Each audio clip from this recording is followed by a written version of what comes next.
Hello everyone, welcome to which wise classes. हम लोग monthly news वाली गवर्नमेंट स्कीम्स को कवर करते हैं अपनी इस वीडियो सीरीज में। गवर्नमेंट स्कीम इन न्यूज़ जो भी उस महीने में रही होती हैं। मई 2026 की बात कर रहे हैं और ये वीडियो का पार्ट 4 है मई 2026 की गवर्नमेंट स्कीम्स का। आपके आने वाले RBI grade B exam, NABARD grade A exam या और कोई भी जो भी एग्जाम आने वाला है जिसके अंदर गवर्नमेंट स्कीम्स पूछी जाती हैं, हर एग्जाम के लिए ये वीडियो जरूर देखिएगा। मई मंथ की इस सीरीज के अंदर चौथा वीडियो है ये। अब तक हम लोग 12 स्कीम्स कर चुके हैं। इस वीडियो में नेक्स्ट 4 स्कीम्स हम लोग कवर करेंगे। सबसे पहली स्कीम है भारत औद्योगिक विकास योजना, भाव्य। भारत औद्योगिक विकास योजना भव्य, जो कि ministry of commerce and industry की एक स्कीम है और नोडल एजेंसी है इसकी डीपीआईआईटी। डीपीआईआईटी होता है department for promotion of industrial and internal trade. ये जो हमारा national industry corridor development corporation है एनआईसीडीसी, उसके साथ में और बाकी स्टेट गवर्नमेंट्स के साथ मिलके इसको इम्प्लीमेंट किया जाएगा। Nodal agency is DPIIT. Date on year of launch इसका, यूनियन कैबिनेट ने 18 मार्च 2026 को ये स्कीम अप्रूव करी है। एम क्या है? To accelerate industrial growth in India by developing 100 plug and play industrial park. तो इंडिया में इंडस्ट्रियल ग्रोथ को डेवलप करना है, 100 plug and play industrial park बनाने हैं across the country, enabling industries to set up operations quickly with ready infrastructure and reducing the time and cost involve in land acquisition and approval. तो मतलब एक ऐसा plug and play industrial park बनाना है कि वहां पे रेडी इंफ्रास्ट्रक्चर मिले। ऐसा ना हो कि लैंड एक्वायर करनी है, फिर अप्रूवल चाहिए, फिर ये चाहिए, फिर वो चाहिए और उसी में सारा टाइम निकलता रहे। उसके लिए भव्य स्कीम लॉन्च की गई है। स्कीम के ऑब्जेक्टिव्स हैं कि world class investment ready industrial infrastructure ready होना चाहिए। एक ऐसा इंफ्रास्ट्रक्चर बनाना है जो मैन्युफैक्चरिंग यूनिट को सेटअप करने के लिए जो टाइम लगता है, सिर्फ कंस्ट्रक्शन के अलावा जो बाकी जो भी काम है कि आपको बिजली का कनेक्शन लेना है, पानी का कनेक्शन लेना है, ये अप्रूवल चाहिए, फायर ऑडिट कराना है, वो सब कुछ आपको रेडीमेड मिले। It will attract both domestic and foreign investment in manufacturing. तो इंडिया में मैन्युफैक्चरिंग सेक्टर को ग्रो भी करेगा, फॉरेन इन्वेस्टमेंट भी इंडिया में लेकर आएगा, डोमेस्टिक इन्वेस्टमेंट भी इंडिया में लेकर आएगा। मैन्युफैक्चरिंग सेक्टर बढ़ेगा तो फिर जॉब्स क्रिएट होंगी, सप्लाई चेन बनेगी तो इनडायरेक्ट जॉब्स भी क्रिएट होंगी। Large scale employment opportunities generate करेगा और इंडिया के मैन्युफैक्चरिंग इकोसिस्टम को स्ट्रेंथन करके आत्मनिर्भर भारत जो हमारा विजन है उसे आगे सपोर्ट करेगा। स्कीम की फीचर्स क्या हैं? सबसे पहली चीज तो यही है कि 100 plug and play industrial parks बनाने हैं और ये 5 साल के लिए स्कीम है, 2026-27 से लेकर 2031-32 तक के लिए। जो इंडस्ट्रियल पार्क्स होंगे वो 100 एकड़ से लेकर 1000 एकड़ तक के होंगे और गवर्नमेंट इसमें फाइनेंशियल असिस्टेंस भी देगा अप टू ₹1 करोड़ पर एकड़ for developing core infrastructure. Plug and play models होंगे इसके अंदर, दैट मीन्स रेडी इंफ्रास्ट्रक्चर मिलेगा, उसी में रोड्स भी बनी मिलेंगी, power, water drainage, ICT systems, common facilities, so that industries जाएं और जाके काम करना शुरू कर दें। Schemes will also support value added infrastructure, जैसे कि रेडी बिल्ड फैक्ट्री शेड्स हो गए, टेस्टिंग लैब्स हो गए, वेयर हाउसिंग हो गई। और ये माना जा रहा है कि अप्रोक्सीमेटली 34,000 एकड़ के लिए इन्वेस्टमेंट रेडी इंडस्ट्रियल लैंड है। 34,000 एकड़ of investment ready industrial land. The scheme will be implemented through a mix of central funding, state participation और private sector involvement। ठीक है, तो इसमें स्टेट गवर्नमेंट भी इसमें इन्वेस्ट करेगी, जो प्राइवेट सेक्टर है उसके थ्रू भी फंड्स आएंगे और जो सेंट्रल गवर्नमेंट है, सेंट्रल गवर्नमेंट तो पैसा देगी ही देगी स्कीम के लिए। फिर इसकी टारगेट ऑडियंस और एलिजिबिलिटी की अगर बात करें तो टारगेट ऑडियंस क्या है? जो भी हमारी मैन्युफैक्चरिंग और इंडस्ट्रियल यूनिट्स हैं, चाहे डोमेस्टिक हो या फॉरेन इन्वेस्टर्स हो, वो इसकी टारगेट ऑडियंस हैं। जो एमएसएमईज हैं, ये लार्ज इंडस्ट्रीज है जिन्हें रेडी इंफ्रास्ट्रक्चर चाहिए, या जो स्टेट गवर्नमेंट है जो कि इंडस्ट्रियल पार्क डेवलप करना चाहते हैं अपने रीजन में। Focus will be on the sector जो कि हाई एम्प्लॉयमेंट देंगे और उनमें इन्वेस्टमेंट पोटेंशियल भी होगा, उन सेक्टर्स पे ज्यादा फोकस रहेगा। टोटल आउटले इस स्कीम के लिए है 33,660 करोड़। 33,660 करोड़ रुपए इस स्कीम का आउटले है जो कि सेंट्रल गवर्नमेंट ने बजट में दिया है। स्कीम को मार्च 2026 में लॉन्च किया गया था 33,660 करोड़ के साथ में। The scheme is position as a major initiative to boost manufacturing and ease of doing business. News में क्यों आया ये? मई की न्यूज में। मई की न्यूज में इस स्कीम को इंट्रोड्यूस किया गया, फिर से सरकार ने इसकी गाइडलाइंस वगैरह लॉन्च करी, सरकार ने बताया कि एक इस तरह की स्कीम आ रही है। स्कीम को रीइंट्रोड्यूस किया गया, एक तरह से रीइंट्रोड्यूस एज इन की डिस्कशन का पार्ट बना, न्यूज का पार्ट बना, कोई अपडेट एज सच नहीं आई थी। इसका इम्पैक्ट क्या माना जा रहा है? इम्पैक्ट माना जा रहा है कि करीब करीब 15 लाख डायरेक्ट जॉब्स बनाई जाएंगी across the various sectors. Significant reduction होगा टाइम एंड कॉस्ट में जो कि नए इंडस्ट्रियल यूनिट को सेटअप करने में लगता है। मैन्युफैक्चरिंग सेक्टर को बूस्ट मिलेगा और ease of doing business ranking भी हमारी फर्दर इंप्रूव होगी। development of modern industrial infrastructure in different parts of the country including tier 2 and tier 3 cities, domestic और global investment आएगा. This scheme will strengthen our supply chain and support the vision of making India a global manufacturing hub. जब हमारी manufacturing बढ़ेगी तो उन manufacture products का हम exports भी बढ़ाएंगे. अब इसका आप फर्दर लॉजिक समझो. एक्सपोर्ट बढ़ेगा तो क्या होगा, हमारी कुछ चीजों पे इंपोर्ट पे डिपेंडेंस कम होगी. हमारी फॉरेन अर्निंग एक तो एक्सपोर्ट के थ्रू ज्यादा आएगी, फिर हमारा फॉरेन इन्वेस्टमेंट भी यहाँ पर आएगा. क्या होगा, हमारी इकोनॉमी उससे और स्ट्रेंथन होगी. अगली स्कीम है हमारी सार्थक पीडीएस. सार्थक पीडीएस है scheme for assistant in ration transport and handling income with automation in PDS. ठीक है, तो ये राशन रिलेटेड है, तो मतलब मिनिस्ट्री ऑफ कंज्यूमर अफेयर्स की स्कीम हो गई. नोडल एजेंसी है इसके लिए department of food and public distribution. Department of food and public distribution is the nodal agency for सार्थक पीडीएस स्कीम. और इसको इम्प्लीमेंट करने के लिए जो department of food and public distribution है डीएफपीडी, ये फर्दर कोऑर्डिनेट करेगा स्टेट फूड के साथ में और सिविल सप्लाईज के डिपार्टमेंट्स के साथ में. सार्थक पीडीएस की फुल फॉर्म क्या है, scheme for assistance in ration transport and handling income with automation in PDS. कब लॉन्च किया गया, 27 मई 2026 को इसे लॉन्च किया गया है. इसको अप्रूव करा है 27 मई 2026 को, सॉरी 27, हाँ. और स्कीम को जो इम्प्लीमेंट किया गया है, scheme has been implemented from April 2026 to March 2031. Scheme को अप्रैल 2026 से मार्च 2031 तक के लिए 5 साल के लिए इसको इम्प्लीमेंट किया जाएगा. एम क्या है, to modernise and strengthen India digital public distribution system. Aim is India के पब्लिक डिस्ट्रीब्यूशन सिस्टम को मॉडर्नाइज करना है, स्ट्रेंथन करना है. कैसे, हम उसमें टेक्नोलॉजी लेकर आएंगे, लॉजिस्टिक्स इंप्रूव करेंगे, ट्रांसपेरेंसी लेकर आएंगे और बेटर लास्ट माइल डिलीवरी दी जाएगी फूड ग्रेन्स की. अब जो ये दिया जाता है, ये नेशनल फूड सिक्योरिटी एक्ट के अंदर दिया जाता है, under NFSA. National food security act के अंदर इंडिया का जो पब्लिक डिस्ट्रीब्यूशन सिस्टम है उसे मॉडर्नाइज करना है, उसे स्ट्रेंथन करना है. कैसे करेंगे, टेक्नोलॉजी के साथ इंटीग्रेट करके, लॉजिस्टिक्स इंप्रूव करके, ट्रांसपेरेंसी बढ़ा के और better last mile delivery of the food grains देकर. ठीक है, आगे देखते हैं. अब इसके ऑब्जेक्टिव्स हैं. ऑब्जेक्टिव सबसे पहली चीज तो यही है कि नेशनल फूड सिक्योरिटी एक्ट की हमने बात करी थी. साल 2013 का जो नेशनल फूड सिक्योरिटी एक्ट है उसको अच्छे से इम्प्लीमेंट करना है. जो हमारा पब्लिक फूड है उसका ट्रांसपोर्टेशन, हैंडलिंग और डिस्ट्रीब्यूशन ऑफ फूड ग्रेन्स, इसमें एफिशिएंसी लेकर आनी है. पीडीएस सिस्टम के अंदर जो लीकेजेस हैं या जो डायवर्जन है या जो करप्शन है उसे रिड्यूस करना है. पीडीएस सिस्टम क्या होता है, जो पब्लिक डिस्ट्रीब्यूशन सिस्टम होता है ना, पब्लिक डिस्ट्रीब्यूशन सिस्टम, ये जो राशन की दुकानें होती है हम उसकी बात कर रहे हैं. फिर इसमें एडवांस टेक्नोलॉजीज को यूज करना है, जैसे हम एआई यूज करेंगे, मशीन लर्निंग, ब्लॉकचेन, एनएलपी, ये टेक्नोलॉजी यूज करेंगे ताकि बेटर टारगेटिंग हो पाए और ग्रीवियंस रिड्रेसल भी हो पाए. जो स्टेट्स हैं उन्हें इंट्रा स्टेट मूवमेंट के लिए फाइनेंशियल सपोर्ट दिया जाएगा ताकि वो अच्छे से फूड ग्रेन्स का इंट्रा स्टेट मूवमेंट कर पाए और फेयर प्राइस शॉप के डीलर्स को भी. ओके, आगे इसके की फीचर्स देखते हैं. सबसे पहली चीज, ये अम्ब्रेला स्कीम है. इसके अंदर दो एग्जिस्टिंग कंपोनेंट्स हैं. तो ऑलरेडी हमारे पास दो एग्जिस्टिंग कंपोनेंट थे, उसको एक अम्ब्रेला स्कीम के अंदर लेकर आए. ठीक, assistance to state agencies for intrastate movement of food grains and FPS dealers margin. तो स्टेट एजेंसीज को इंट्रास्टेट मूवमेंट के लिए असिस्टेंस दी जाएगी. इसमें स्मार्ट पीडीएस है. स्मार्ट पीडीएस क्या है, scheme for modernisation and reform through technology in PDS. ये एआई यूज करेगा, मशीन लर्निंग, ब्लॉकचेन यूज करेगा, natural language processing NLP use करेगा ताकि स्मार्ट बेनिफिशियरी आइडेंटिफिकेशन हो पाए, डी डुप्लीकेशन हो पाए ना. तो ऐसा ना हो कि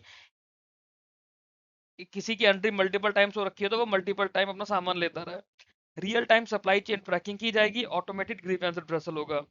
फिर इसके अंदर फाइनेंशियल असिस्टेंस दिया जाएगा उन स्टेट्स को जो कि ट्रांसपोर्टेशन करेंगे और फूड ग्रेन्स की हैंडलिंग करेंगे. Focus will be on the improving the viability of fair price shop. जो राशन की दुकानें हैं, जो फेयर प्राइस शॉप्स है, उनकी वायबिलिटी को इम्प्रूव करने के लिए उस पर फोकस किया जाएगा और उसमें डीलर के मार्जिन को सपोर्ट किया जाएगा अच्छे से. और मोर ट्रांसपेरेंट, एफिशिएंट और सिटीजन सेंट्रिक पीडीएस सिस्टम बनाने की बात की जाएगी इसके अंदर. ये इसके फीचर्स हैं सार्थक पीडीएस के. टारगेट ऑडियंस, जो नेशनल फूड सिक्योरिटी के अंदर 80 करोड़ बेनिफिशियरीज हैं वो इसकी टारगेट ऑडियंस है.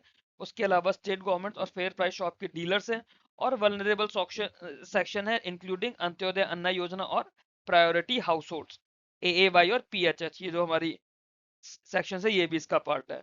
गवर्नमेंट ने जो 2026 से लेकर 2031 तक के लिए टोटल फाइनेंशियल आउटले इस स्कीम के लिए दिया है, वो दिया है 25,530 करोड़ रुपए.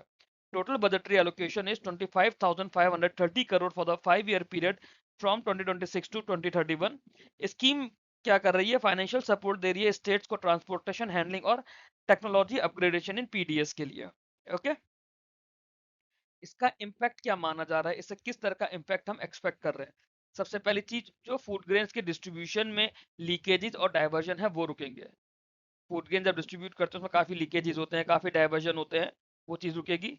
फास्टर और मोर ट्रांसपेरेंट डिलीवरी होगी of ration to the beneficiaries. Better financial viability रहेगी फेयर प्राइस शॉप्स की। इंप्रूव्ड ग्रीवियंस रिड्रेसल रहेगा through AI powered system. Supply chain efficiency enhance हो जाएगी, क्यों? क्योंकि उसमें रियल टाइम ट्रैकिंग होगी और डेटा एनालिटिक्स होगी। जो नेशनल फूड सिक्योरिटी एक्ट है वो और ज्यादा स्ट्रेंथन हो जाएगा। जो सार्थक पीडीएस स्कीम है, it represents a major step towards making India's PDS system more modern, accountable and beneficiary friendly by combining financial support with cutting edge technology। ठीक है, तो एक्सपेक्टेड इम्पैक्ट में यही है कि ये एक सार्थक पीडीएस सिस्टम एक मेजर स्टेप होगा इंडिया के पब्लिक डिस्ट्रीब्यूशन सिस्टम को मॉडर्नाइज करने के लिए, अकाउंटेबल बनाने के लिए और बेनिफिशियरी फ्रेंडली बनाने के लिए। फाइनेंशियल सपोर्ट और कटिंग एज टेक्नोलॉजी को कंबाइन करके ये किया जाएगा। अगली स्कीम पर चलते हैं। अगली स्कीम है हमारी पीएम मित्रा, प्रधानमंत्री mega integrated textile reason and apparel. PM Mitra park जो बनाए जा रहे हैं, मिनिस्ट्री ऑफ टेक्सटाइल की स्कीम है ये, मिनिस्ट्री ऑफ टेक्सटाइल की स्कीम है। पीएम मित्रा, प्रधानमंत्री मित्रा, मित्रा की फुल फॉर्म क्या है? Mega integrated textile reason and apparel. इसमें ये जैसे इंडस्ट्रियल पार्क्स बनते हैं ना, ये टेक्सटाइल रीजन के पार्क्स बनेंगे यहाँ पे। इसे national industrial corridor development corporation NICDC के साथ में इंप्लीमेंट किया जाएगा with the collaboration of state governments. इसको 2021 में अनाउंस किया गया था as a part of government push to strengthen the textile sector, और स्कीम ने मोमेंटम गेन किया जब 2023 से अप्रूवल और फाउंडेशन लेइंग शुरू हो गई इन पार्क्स की। अब देखो यहाँ पे पार्क्स बनेंगे, उसके बाद उसमें काम शुरू होगा, उसके बाद इंडस्ट्री आएगी। जो पहली स्कीम हम लोगों ने पढ़ी थी उसमें रेडी टू मूव इंफ्रास्ट्रक्चर देने की बात की गई थी। ठीक है, इसका एम क्या है कि world class integrated textile parks बनाने हैं इंडिया में that bring the entire textile value chain from fibre to fashion. ये हमने न्यूज में भी पढ़ा है ना, 5F वाला, farm to fibre to factory to fashion to foreign, है ना। तो fibre to fashion textile value chain पूरी की पूरी अंडर वन रूफ आ जाएगी, मतलब एक सिंगल पार्क में आ जाएगी। उससे क्या होगा? हमारी मैन्युफैक्चरिंग बढ़ेगी, एक्सपोर्ट्स बढ़ेंगे और टेक्सटाइल सेक्टर का एम्प्लॉयमेंट भी बढ़ेगा। ऑब्जेक्टिव्स इसके क्या क्या है? एक मॉडर्न इंटीग्रेटेड टेक्सटाइल इंफ्रास्ट्रक्चर बनाना है जिसमें प्लग एंड प्ले फैसिलिटीज होंगी। इससे लार्ज स्केल इन्वेस्टमेंट्स यहाँ पर आएंगे, टेक्सटाइल सेक्टर में भी, एपरल सेक्टर में भी।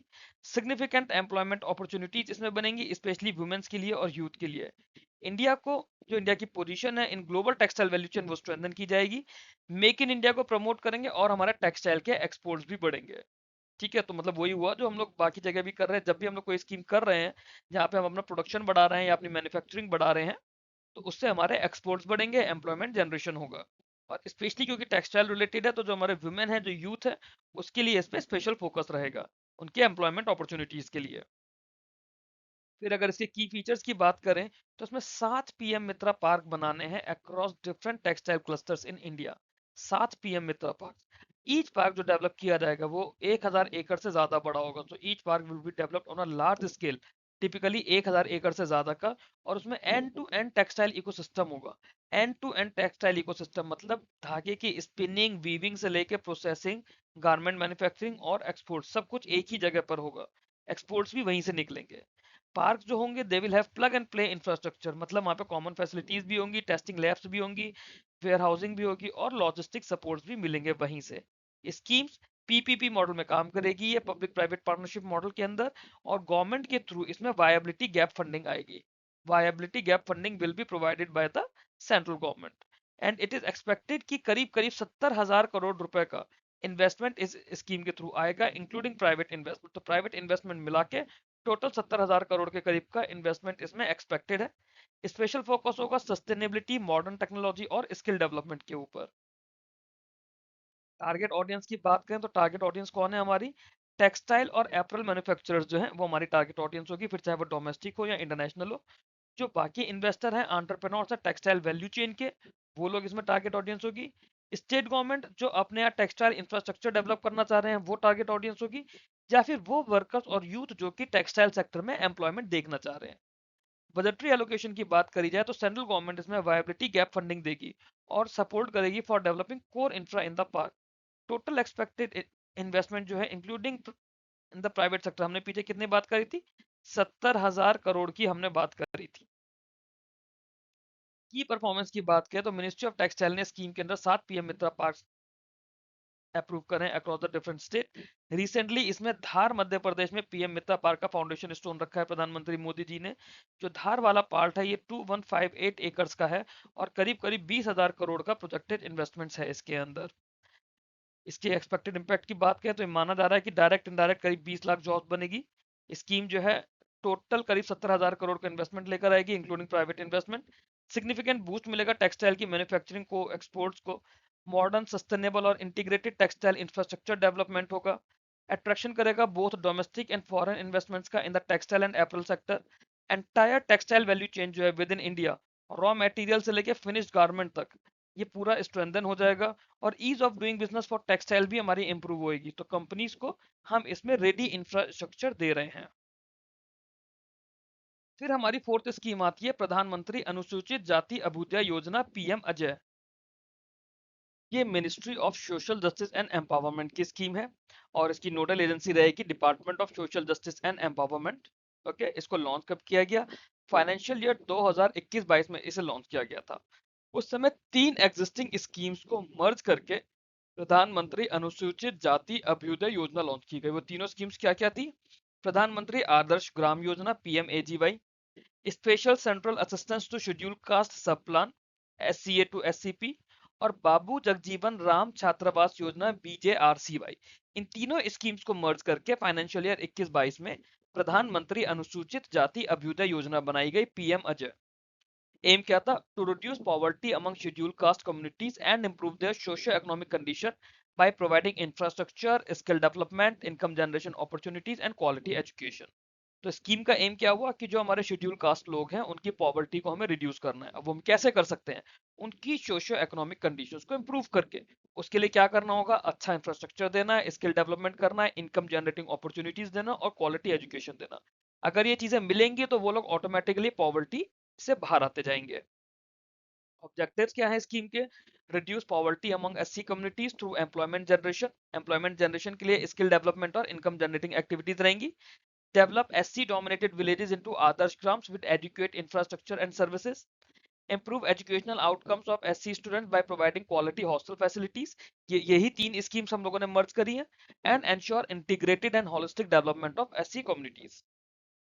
की फीचर्स क्या है, इसके 3 मेन कंपोनेंट्स हो गए। सबसे पहला हो गया आदर्श ग्राम कंपोनेंट। आदर्श ग्राम कंपोनेंट के अंदर जो हमारे एससी डोमिनेटेड विलेजेस हैं उन्हें मॉडल विलेजेस में कन्वर्ट करना है with basic amenities and infrastructure. Second है ग्रांट्स इन एड कंपोनेंट। जो ग्रांट्स इन एड कंपोनेंट है इसके अंदर फाइनेंशियल असिस्टेंस दिया जाएगा स्टेट्स को, यूनियन टेरिटरीज को, for income generating activities, skill development and infra development for एससीज। फिर तीसरा हॉस्टल कंपोनेंट है जिसमें construction and repair of hostel रहेगा for SC student specially girls के लिए, सो दैट उन्हें क्वालिटी एजुकेशन मिल पाए। इसके अलावा जो इसके की फीचर्स हैं उसमें गवर्नमेंट क्या क्या कर रही है, गैप फिलिंग फंडिंग दी जाएगी 20 लाख रुपए पर विलेज की फॉर इंफ्रा डेवलपमेंट अंदर आदर्श ग्राम कंपोनेंट। जो बाकी सेंट्रल और स्टेट गवर्नमेंट स्कीम्स है बेटर आउटकम्स के लिए उन स्कीम्स के साथ कन्वर्जेंस पे फोकस किया जाएगा। स्किल डेवलपमेंट पर और सस्टेनेबल लाइवलीहुड अपॉर्चुनिटीज क्रिएट करने पे फोकस किया जाएगा, एम्फेसिस दिया जाएगा फॉर एससी यूथ।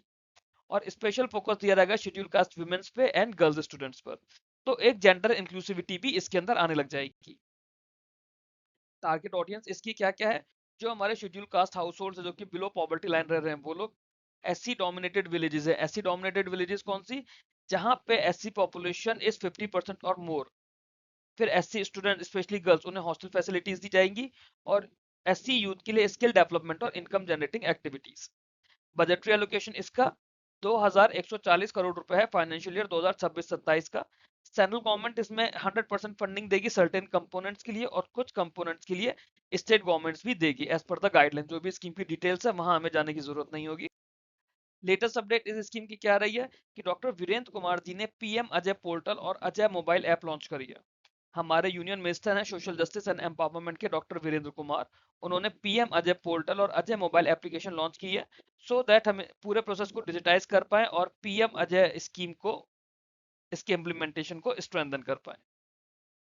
इम्पैक्ट क्या रहेगा इस स्कीम का कि इंप्रूव इंफ्रास्ट्रक्चर और बेसिक एमिनिटीज रहेगी एससी डोमिनेटेड विलेजेस में, बेटर एजुकेशनल अपॉर्चुनिटीज रहेंगी एससी स्टूडेंट्स के लिए through hostel facilities, increase income and livelihood opportunities बनेंगी for SC families through skill development and self employment, ताकि वो लोग पॉवर्टी से बाहर आ पाए, reduction in poverty and improvement in socio economic indicators among scheduled caste, और ग्रेटर फोकस रहेगा वुमेन एम्पावरमेंट पे, गर्ल्स की एजुकेशन पे फॉर जेंडर इंक्लूसिविटी।